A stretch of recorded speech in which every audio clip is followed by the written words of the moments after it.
To address the past, I want to tell you a story that's a little embarrassing for me, but has to do with learning a lesson. As everyone knows, this winter was a particularly harsh one. It was cold, snowy, and most of all, slippery. I drove to and from school every single day, an hour away, even in bad weather, confident in my driving abilities. Well, as it turned out, I slid off the road not once, but twice this winter, both times because I was driving too fast for the amount of ice and snow on the road. While I won't go into too much detail, I was pretty shaken both times, but especially after the second one.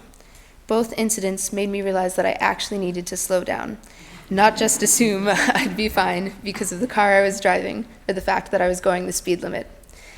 I ended up learning a lot from both experiences: how to drive in the snow, how to deal with AAA, how to talk to policemen, and other practical lessons.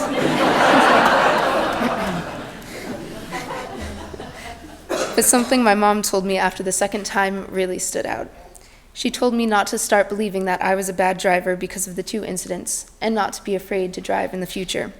If I had let myself dwell on sliding off the road, I would have been afraid to drive to school in snowy weather, and that could have become a huge problem. However, I learned my lesson from both accidents, and I chose not to dwell on the past. When we learn lessons, we need to keep them in mind, but we also need to keep moving into the future. Even though experience teaches us a lot over the years, that doesn't guarantee success in all we do. But we shouldn't be afraid to do something wrong or to be uncomfortable, because that means we're pushing ourselves absolutely as far as we can. This goes for anything, physically or mentally. For example, when it comes to high school track, you can run or jump or throw and do all of those well within your physical limits. Or you could push yourself as hard as you can, train as hard as you can, challenge yourself every day and see improvements. Great people didn't get to be great by playing it safe and not pushing themselves. The saying, "no pain, no gain," cliche as it may be, is totally true. You have to take risks to accomplish your goals, and sometimes those risks are painful.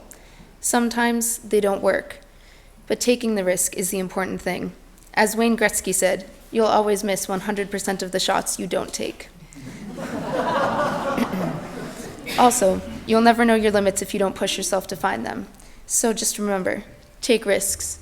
You might not succeed the first time around, or you could do something amazing. It's your choice. That being said, the failures are not as critical as what you do about them. Failure is definitely discouraging a lot of times, and it's hard to get back up after you fall. It's more tempting to stay down than to get back up and keep going.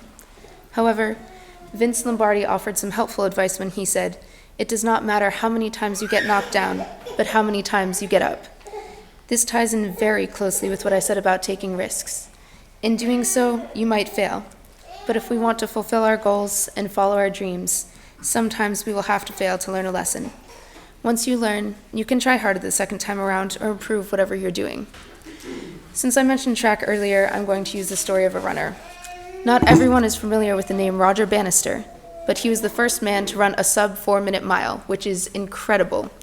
However, Bannister did not just go out one day and decide to run a mile in less than 4 minutes. He actually began running in college, where he succeeded in a few different long-distance events. He competed in international events in Europe and often won his races with impressively fast times.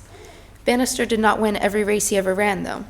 When he made it to the Olympics, he ran the 1,500-meter race and came in fourth, just short of winning a medal. Though he set a British record for the 1,500, Banner was dissatisfied. In his own eyes, he had failed because he had not met his goal. But instead of being held back by what he considered failures, Bannister set a new goal for himself: to break 4 minutes in the mile.